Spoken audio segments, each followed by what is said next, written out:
So I saw this little news report from a station in Baton Rouge, Louisiana. Let me fix this screen.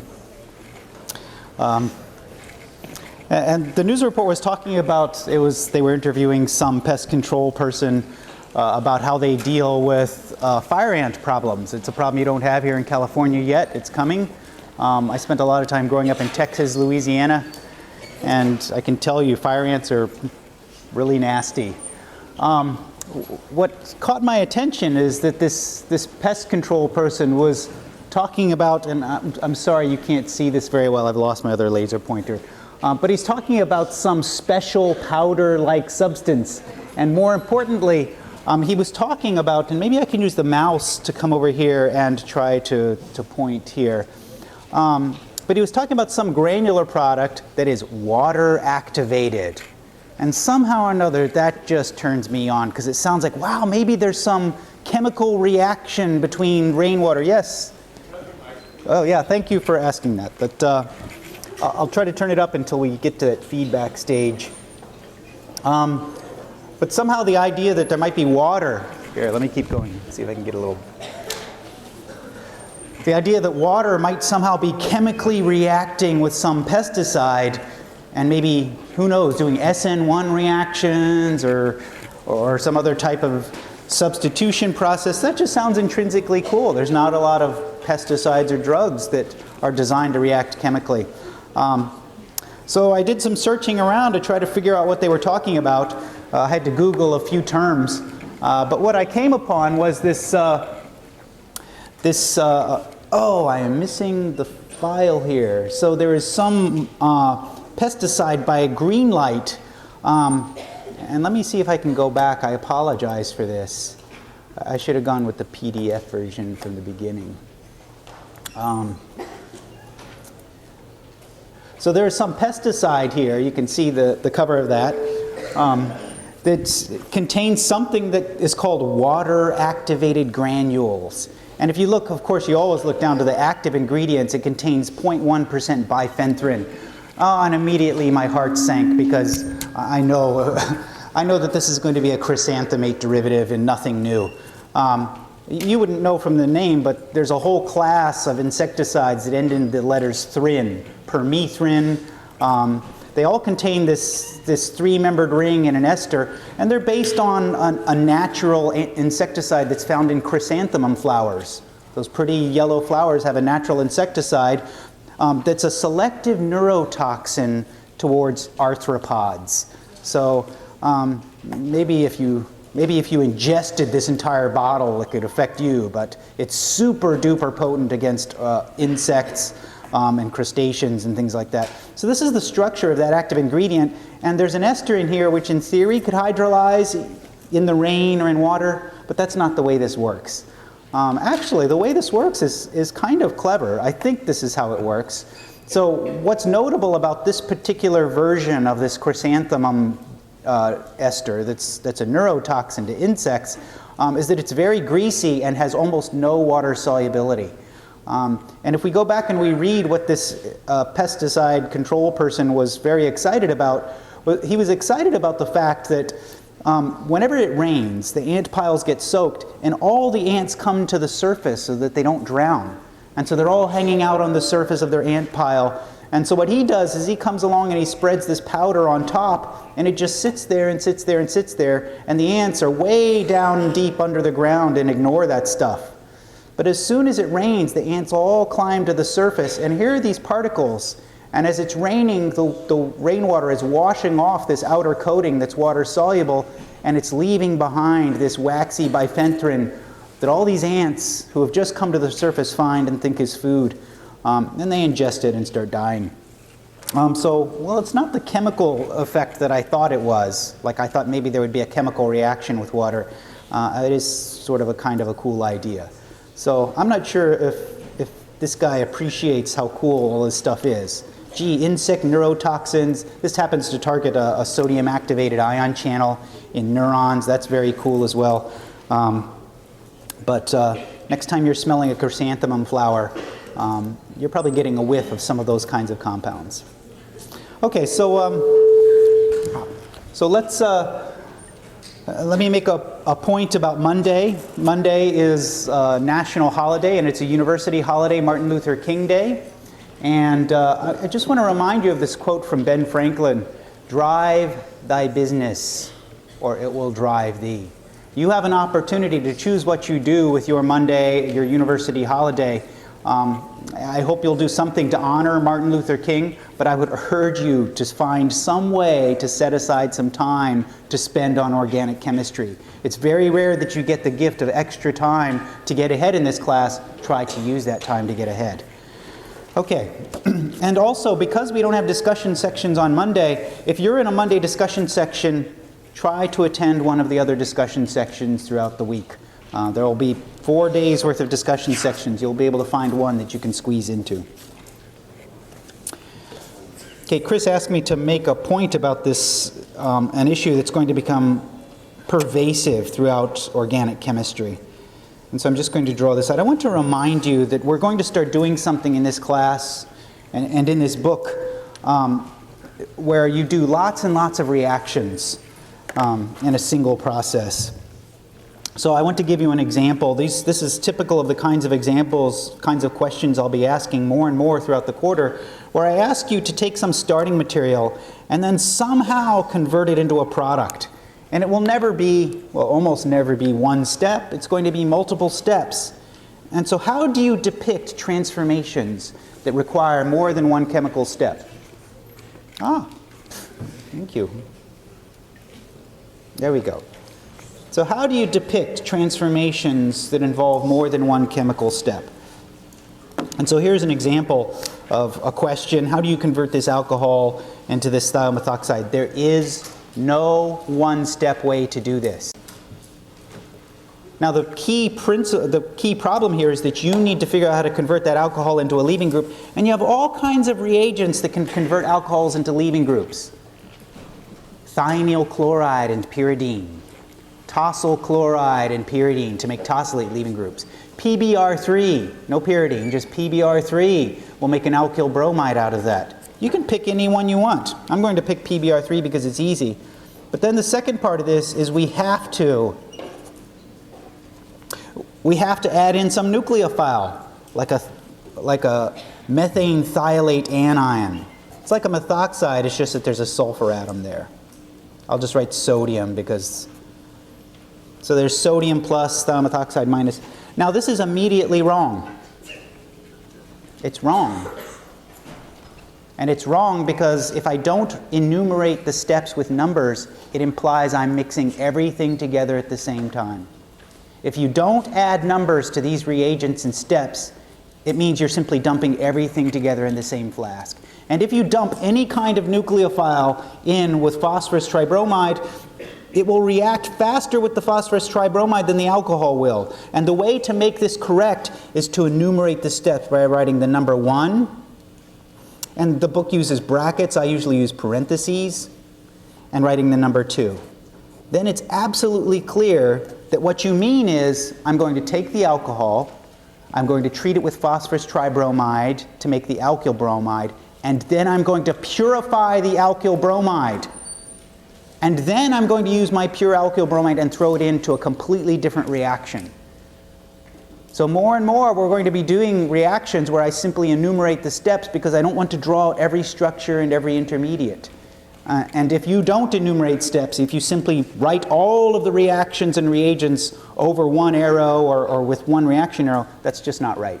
So pay careful attention to this idea of enumeration of steps, because it means something completely different if you take the numbers out, the numbers 1 and 2.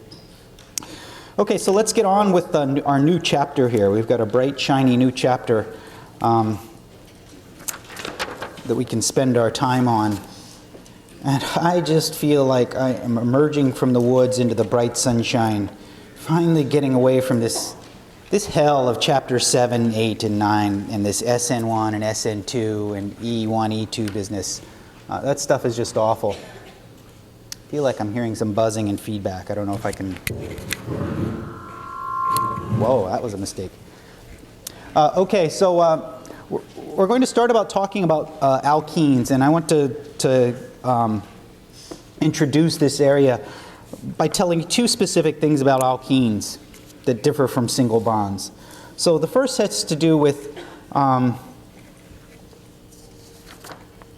reactivity of single bonds. And I'm feeling like I left off a piece of paper here, but let me just go with this. So I want you to, let me try to do this in the same order. Does somebody have printed notes here that I can look at?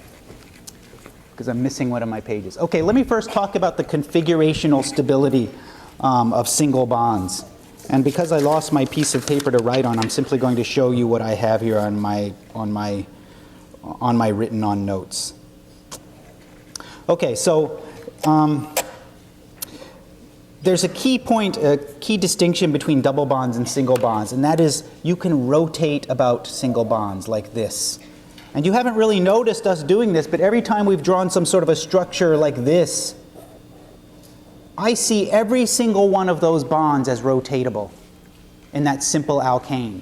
And that becomes very important when you have to think about reactions where two ends of a molecule have to bend around and get close to each other so they can react. So we haven't talked a lot about intramolecular reactions so far, but we're going to as the quarter progresses. And so when I see a substrate that looks like this, with some alkoxide at one end of a molecule and some alkyl chloride at the other end of a molecule, I recognize that this great nucleophile isn't going to do anything unless it can get close to the alkyl chloride. Nothing will happen if those two can't get close to each other. And so I would rely on the fact that if I do rotate about these central bonds here, this is not a chemical reaction. I don't really need to draw this as a chemical arrow. That's an initial requirement in order to get this close enough so that it can do some sort of an SN2. And so bond rotation allows these groups to get close enough so that you can end up with an intramolecular displacement reaction. Kind of like an SN2, but it's intramolecular. Okay, so bond rotation. You take it for granted, and you've probably taken it for granted throughout the whole book so far. And starting in this chapter, because we're talking about alkenes, you can no longer take that for granted. The problem is, let's take exactly the same molecule, except that we're going to put a double bond right in the middle. And the configuration of that double bond matters. So I've drawn a particular isomer. We'll talk about this nomenclature shortly. This is called the trans isomer. And with this trans isomer, you cannot, with this double bond here, you cannot freely rotate about that CC pi bond, about that double bond. It's locked in that configuration with those two groups sticking far apart from each other. And if you can't bring this O- close to the chloride, it will never cyclize. So double bonds matter. They're locked in a particular configuration. We'll talk about that, where the groups are on the same side or the opposite side of the double bond. And that's going to dictate some of our chemistry. And so if you haven't been thinking about bond rotations occurring previously, you have to think about that now. Okay, so that's one important distinction between simple alkane single bonds and double bonds. The idea that CC double bonds can lock configurations. Let's go ahead and talk about a difference in reactivity. How does a CC single bond differ in, yeah? On the last page, you said that the bond doesn't rotate around the double bond. Yeah. How is it that it changes into a ring? Well, the bottom one can't. Yeah, so I've got, let me write, I drew dashed arrows to indicate that that's sort of fictional. I'll just write no. And if it doesn't rotate, then no. So that's what the intention. These other things can't happen. It cannot start off trans and then suddenly be what we'll call cis. So I'll introduce that terminology later. Okay, yeah, so the bottom stuff can't happen. Okay, so what's the key difference in reactivity? And this kind of, in a way, I'm going to sum up this entire chapter for you. So here's something that you haven't seen. Let me draw out an alkane for you here. And there's nothing special about this alkane.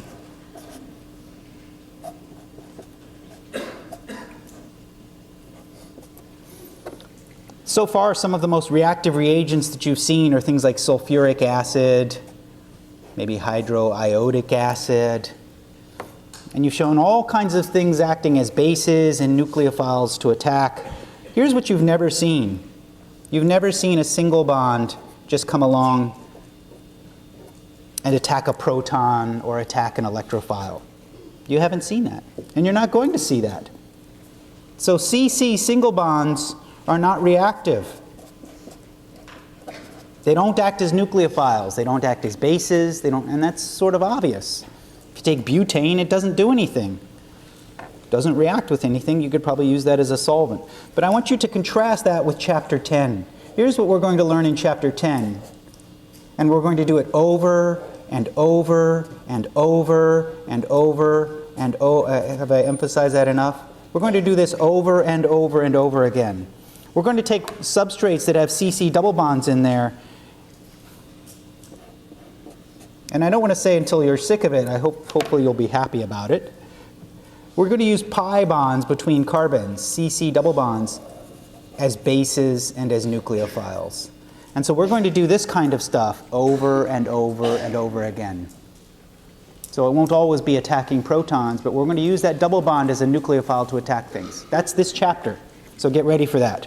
Get ready to do that. What I just did, let me be clear because I want to make sure the arrow starts from the middle of that double bond. Close. So we're going to do that over and over again.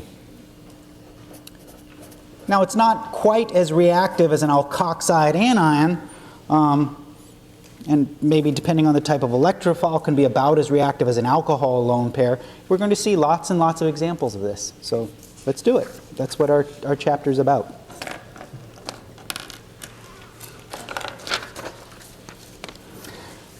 Okay, another little introductory idea here. We're going to characterize, before we start talking about, God, I'm anxious to get started on those reactions, but I have to resist here. They're so cool, and they're so much better than this SN2 business that... Okay, we're going to talk about a way to characterize compounds based on their molecular formula and their structure. I'm going to give you a new sort of parameter that you can use to describe compounds, and this will help you when we get to spectroscopy. When you're taking the 51 LB lab, you're going to be doing all kinds of spectroscopy. Somebody's going to give you this super complex looking spectrum and a molecular formula and say, okay, what's the structure of the molecule? And you'll be freaking out.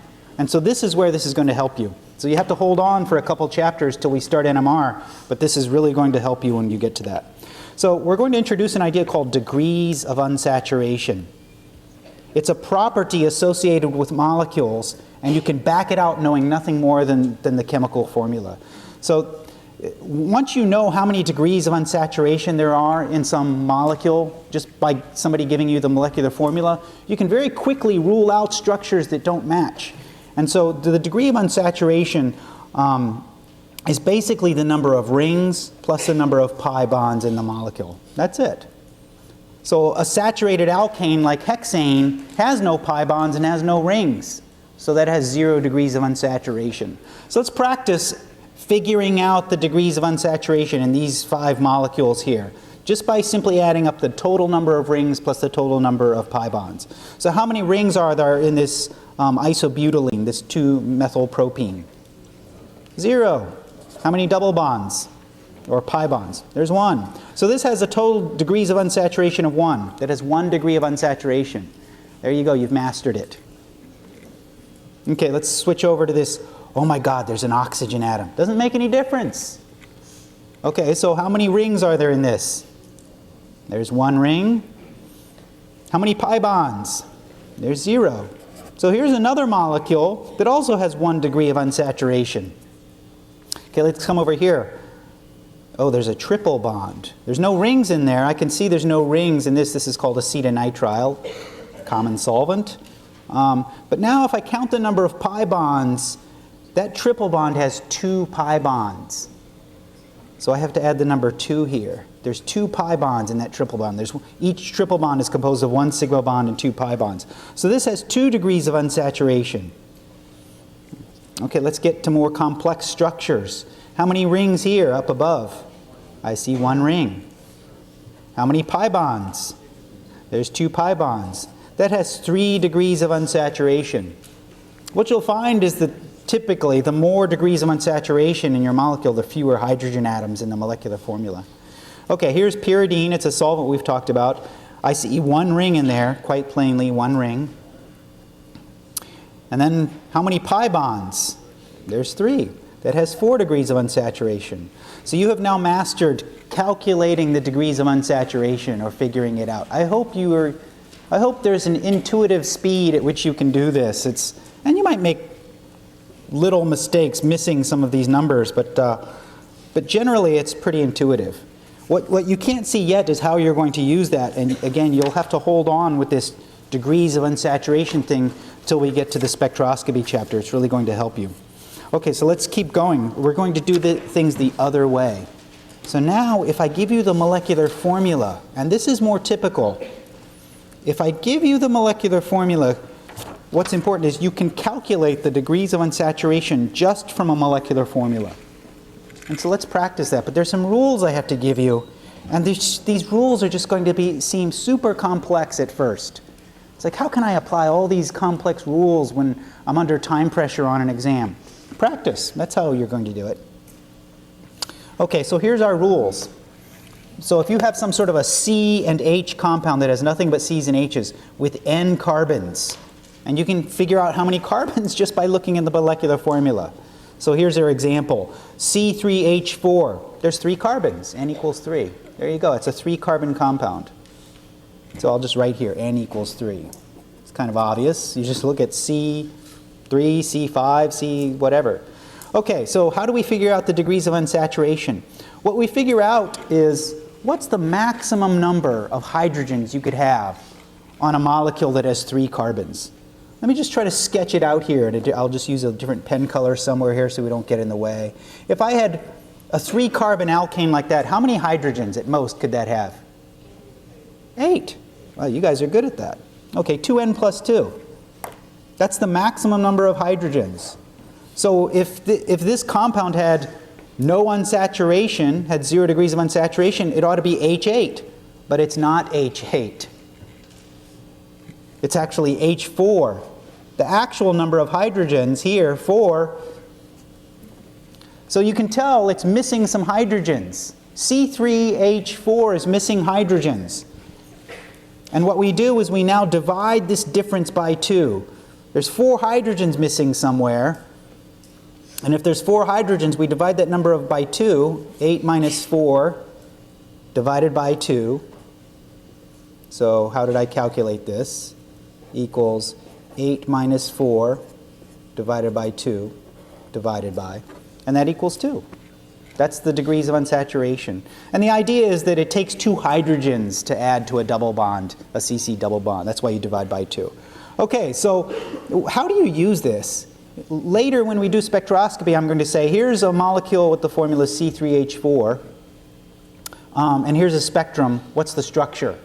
And the first thing you need to do is start drawing out some plausible structures that fit C3H4. So I can think of 2 things that have 2 degrees of unsaturation. There's a third one I'm not going to draw. There's really only 3 simple alkenes or simple molecules that have this formula. So here's a molecule that has 2 degrees of unsaturation and fits that formula. 2 double bonds, or I could have 1 double bond and 1 ring. So you need some simple way that allows you to quickly draw out plausible structures. And knowing how many rings and how many pi bonds there are in a molecule is the fastest way to help you quickly sketch out some structures. That's how you're going to use degrees of unsaturation. Okay, let's keep practicing here. So I've got some special subrules here for oxygen, halogens, and nitrogen. So the oxygen rule, little add-on rule, is ignore the oxygens. They don't affect any of those things I just told you. Okay, so let's come down to a molecule C3H6O. So here n equals 3. And what's the maximum number of hydrogens I can have if n is equal to 3? Well, it's still 8. If I have 3 carbons, the maximum number of hydrogens can be 8, and the number of oxygens you have in there doesn't matter. Okay, how many hydrogens are there on this? Well, I just look, it says H6, there's 6. And so how many degrees of unsaturation are there in this molecule? There's 1. 8 minus 6 is 2, and I divide by 2. That tells me there's either 1 double bond or 1 ring in this molecule. I can very quickly sketch out the possibilities. Once I know there's either 1 double bond or 1 ring, that makes it very quick for me to sketch out a bunch of possible structures. Okay, halogens are a little bit more complex. our rule is, so let's start off with this rule again. So here's C3H5Cl. There's 3 carbons, and so the maximum number of hydrogens is still 8. That's always going to be 8 with a C3 compound. Sorry, the maximum hydrogens. The actual hydrogens is H5. But we have this special little modifier rule if we have a halogen. We have to add 1 to the actual number of hydrogens for each halogen. Whenever I have a chemical structure and I have a halogen on there, I had to pull off an H in order to add that halogen. Chlorides go in the same place where hydrogens do. So in order to back out the degrees of unsaturation, what I need to do here is apply this rule where I add 1 to the actual number of H's. 5 plus 1. Now I can take the difference. Now I can take the difference between the maximum number of hydrogens and the actual number of hydrogens. So I say 8 minus 6 is 2. And then 2 divided by 2 is 1. There's 1 degree of unsaturation in C3H5Cl. So now that I know there's 1 degree of unsaturation, I can very quickly sketch out some possibilities that have either 1 ring or 1 double bond. Here's one example. I mean, I could invent all kinds of structures that have either 1 ring or 1 double bond. Here's an example of something that has just 1 ring and a chloride somewhere. And, you know, you can draw 3-membered rings, etc. So, wait, that's not C3H, sorry. It should be 3 carbons. That's supposed to be a cyclopropyl chloride. Okay, so I could very quickly sketch out plausible structures that fit that formula that have either 1 ring or 1 double bond. Okay, so things can be crazy and complex looking. Here's a compound that only has 2 carbons. So I'm going to say N is equal to 2. What's the maximum number of hydrogens? It should be 6. Ethane has 6 hydrogens. Okay, but now we look at the actual number of hydrogens. It's H4, and I have to use these little modifier rules. Okay, oxygen doesn't matter, so let's ignore that. For each chloride or halide or bromide or iodide that I have to add 1. So I see 1 chloride, so I have to add 1 there. But now there's another rule for nitrogen. There's another rule for nitrogen. For each nitrogen I have to subtract 1 from the actual number of hydrogens. And so overall, my net number for hydrogens is going to be 4 because I add 1 for the chloride, I subtract 1 for the nitrogen. And so the difference between these two is now 2 again. And so now this has 1 degree of unsaturation. That tells me that this molecular formula, all compounds that have this molecular formula, have either 1 ring or 1 double bond. And so I can quickly sketch out some plausible structures. Okay, so you're not going to use this chapter. Well, there'll probably be a few sapling problems to get you to practice this. You're going to end up waiting until we get to the spectroscopy chapter, and this is going to be your favorite tool for allowing you to quickly sketch out structures when I ask you to tell me the structure of some molecule that has the formula C2H4NOCl and matches this crazy complex spectrum that I'm going to show you. You need some way to narrow down the number of structural possibilities. And that's when this is going to be useful. Okay, so sorry I had to show this to you, but just hold on with this. Yeah? Why is fluorine left out of the halogen? It would belong there, but sorry, you're never going to see fluorine this quarter. I don't think. Yeah, yeah, but fluorine would fit with the halogens. It's just not common in Chem 51. Sorry, I should have put it there.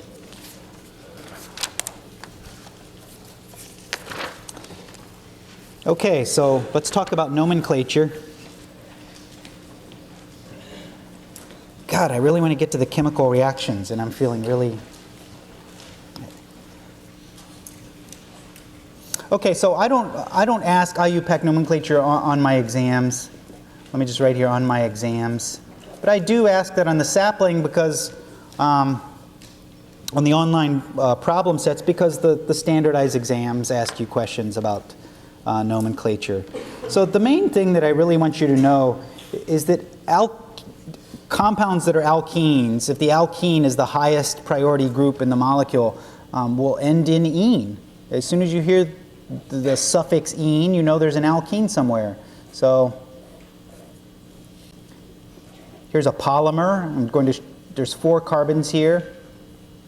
Sorry, this is not a very high resolution pen. This is a polymer with 4 carbons. It just repeats over and over again. And this is called neoprene.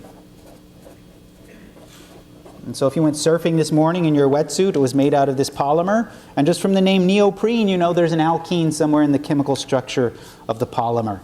And there's also a chlorine atom there. So, you know, that's kind of the level at which I know nomenclature. I listen for the word ene, and it tells me, oh, there's a double bond in there. Okay, but let's talk about this idea of configuration, that double bonds don't rotate easily. I'm going to draw 2 types of molecules for you. And we'll talk about this nomenclature cis and trans. So here's a 4-carbon compound. It's not butane, it's butene. And one way that I would distinguish these 2 molecules, let me draw the hydrogens there, because sometimes the best way for you to keep track of alkenes and whether they're cis or trans is to look at the hydrogens that aren't drawn for you. That helps you to keep your focus on the fact that both sides of the alkenes are different. Okay, so here's 2 alkenes, 2 butenes. That's 2-butene. And they have different double bond configurations. One of these is trans. And that means that the 2 alkyl groups are on opposite sides. The 2 highest priority groups are on opposite sides.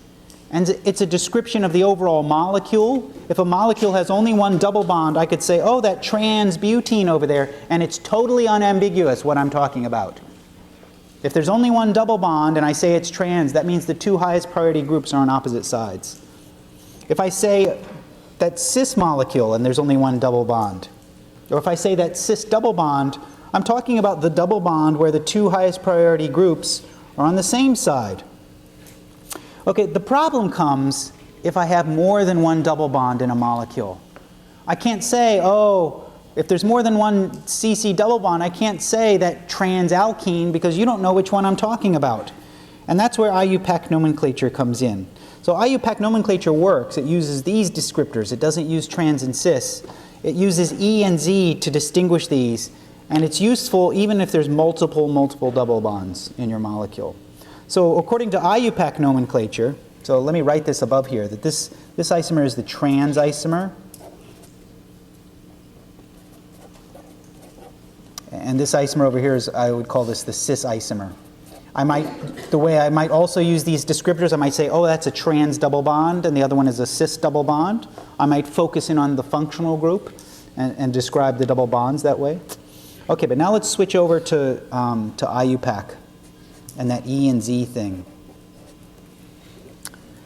This makes perfect sense if you're a native German speaker, but if you're not, then the use of the letters E and Z probably is not so obvious. The IUPAC name for this is that it's not butane, it's a butene, and specifically it's E2-butene.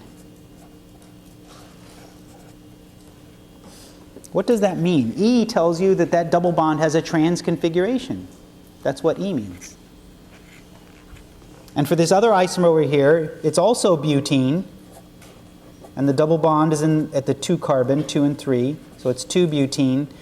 And this one has the 2 highest priority groups cis to each other. So we call that, and I can't do it here with a pen, but those are italics font, the E and the Z. So E2-butene for the trans isomer, Z2-butene for the cis isomer. And every time I have a double bond in there, I have to describe that double bond as either E or Z, and I'll show you an example down at the bottom. So what do these things mean?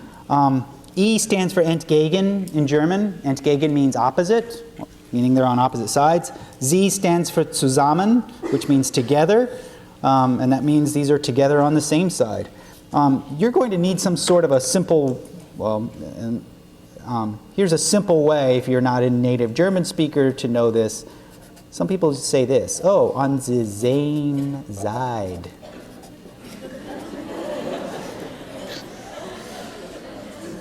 You don't need to speak German to remember that. Okay, so typically, right, the kinds of compounds that you will be exposed to typically will not be nameable by you using the rules we give you in Chem 51.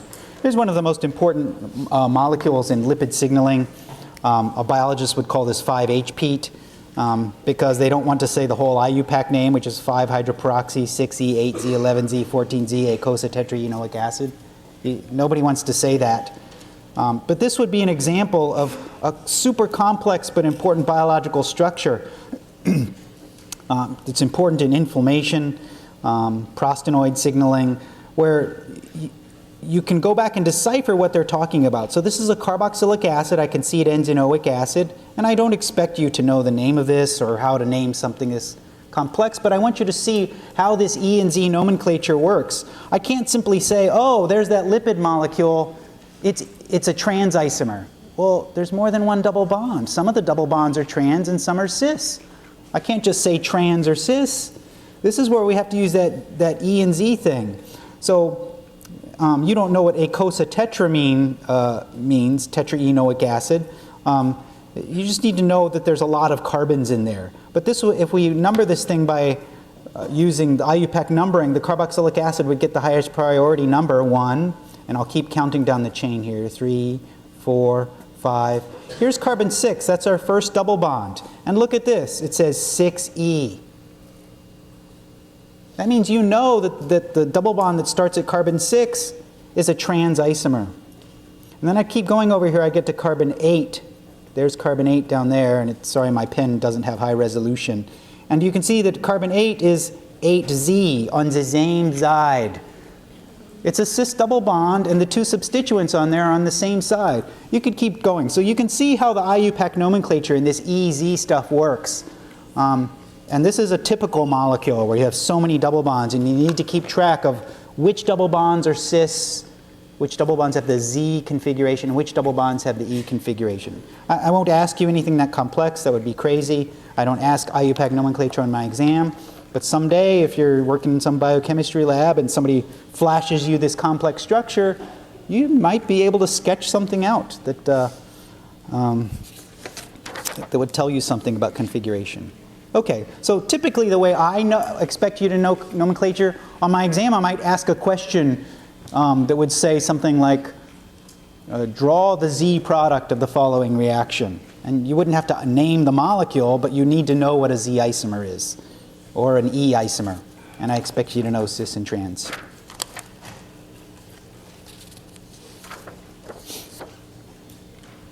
Okay, here's another. There's all these other sections in this chapter that they stick in the front to slow down how quickly we can get to the chemistry. Here's sections 10.4, 5, and 6. It's about physical properties, like what's the boiling point of an alkene? What are some structures of interesting alkenes? And what are some alkenes that you find in lipids? These are all very cool ideas, but I'm not going to put these on my exam. About the only thing I could really do is ask you true-false questions, and I don't do that on my exams. I ask you to draw out structures and stuff. But let's talk about why should you care about alkenes? Why should you care about degrees of unsaturation? And I think the most important reason that you might care about things like degrees of unsaturation, how many double bonds there are in a molecule, might relate to nutrition. If you look now on the back, on the label of every single food item that's sold, aside from fresh produce and meats and things like that, they now summarize for you the unsaturation and the double bond content of the fats that are in the food that you're eating. So let me just remind you of the structure of a fat versus a lipid. So up above here I have a lipid molecule, and it's got esters, ester functional groups, 2 of them, carboxylic esters, and then it has a phosphate ester on there. And these are attached to a 3-carbon unit called glycerol. So that's a basic lipid, and that makes up the outside membrane of all of your cells. Now, you also have inside of your adipocytes, you have a fat molecule that looks very similar to a lipid. And the difference is that with a fat molecule, you've got 3 esters, and there's no phosphate or polar head group on that molecule. But what I've drawn here with these squiggly lines are some very long chain carboxylic acid groups. So all of these little squiggly lines that I've drawn here look something like this. They either look like this long chain with 2 double bonds. You can have as many as 4 double bonds in these long chains. You can have as few as 0 double bonds in those long chains, or you can have 1 double bond in those long chains. And so the main thing that you need to know is that the saturated fatty acids that have 0 degrees of unsaturation tend to be waxy solids. When you have fats that have no double bonds in there, those tend to be solids. If you go to the grocery store and you want to buy some kind of a fat that's a solid, lard, butter, shortening, Crisco shortening, those are all composed of saturated fatty acids.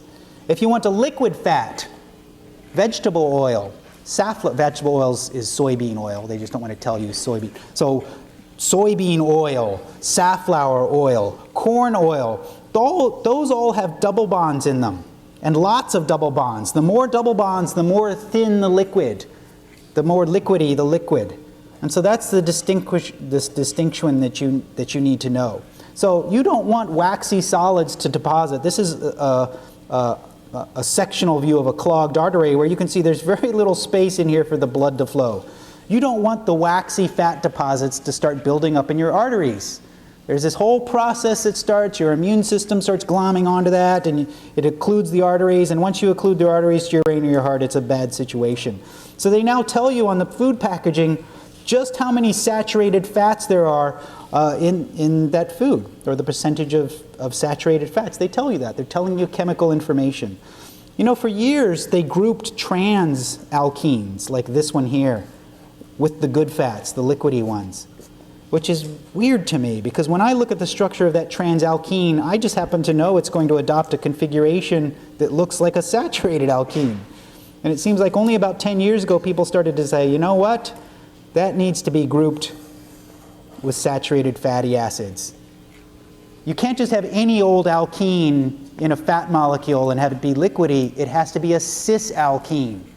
So I think about 10, maybe 8 years ago, they started to tell you not just how much saturated fat, but also how much trans fats there are. Because those are going to clog your arteries, and you don't want to clog your arteries. That's a bad thing to do. Okay, so unsaturation is on every food packaging.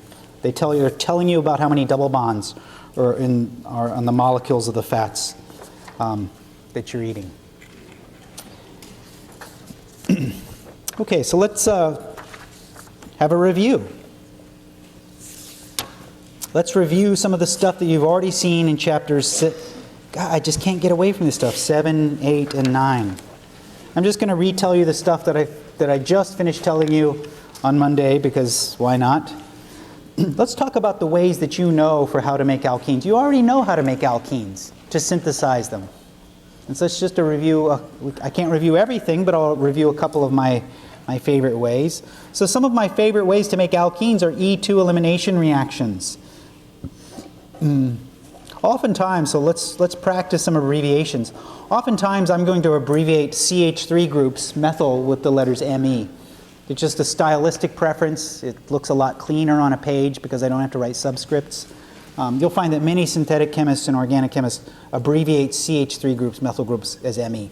And so you have to get used to that. So here's a methoxy group at the end of my alkane.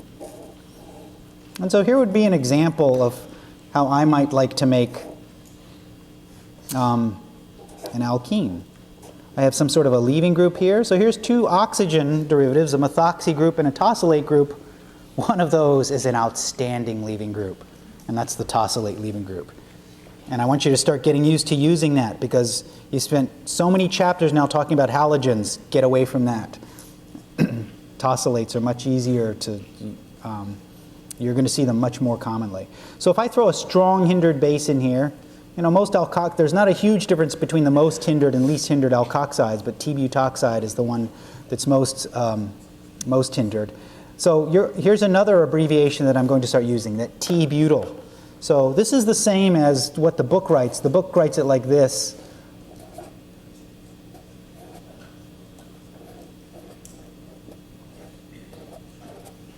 So that's the way you're used to seeing it from the book. I'm going to start writing OT-butyl. And you just need to know that that's the same as this, this potassium terbutoxide. So when I come along and I say, oh, I'm going to take this tosylate here, notice I didn't call it an ether. I want to focus your attention on the most reactive part. So I say, oh, see that tosylate over there? Let's throw in some T-butoxide base. So I might draw it like this, TBuO minus, potassium plus. Or I might leave out the minus and the plus and just draw it as a molecular formula kind of style. And so this is going to do an E2 elimination. There's beta protons that are beta on the beta carbon that will get pulled off.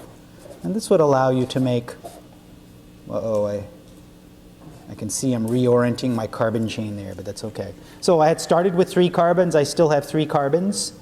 And I introduce a new double bond. So I expect you to know E2 eliminations. They're great reactions. They're useful. So let's go ahead and talk about the alternative.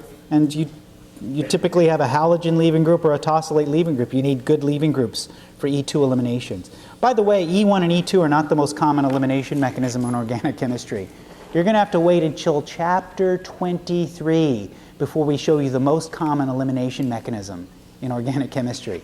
It's not E1 and it's not E2. And wish they showed it to you earlier, but we'll just have to leave that as a secret until you get to those chapters. Okay, so what's another way, other than E2 eliminations, to make alkenes? Let's take a tertiary alcohol. Just as an example. We showed you E1 processes as a way to do elimination reactions.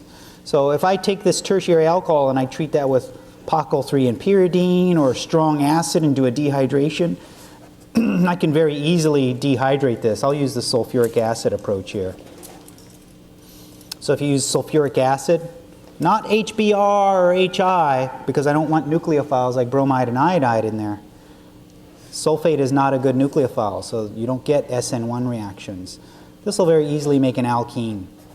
And again, pH, I'm sort of trying to get you to practice my abbreviations. And again, it's not just mine. The book will start using them more and more. That stands for a benzene ring, a phenyl group. And there's 2 of them on here. So you should be starting to get a lot of practice now with these reagents that we just learned in the alcohol chapter, chapter 9. Dehydration with strong acids, etc. Okay, so those are ways that I like to make alkenes. You should know how to make them. So when we come back on Wednesday, I'm going to show you a bunch of reactions that you can do with alkenes, where the alkene attacks something.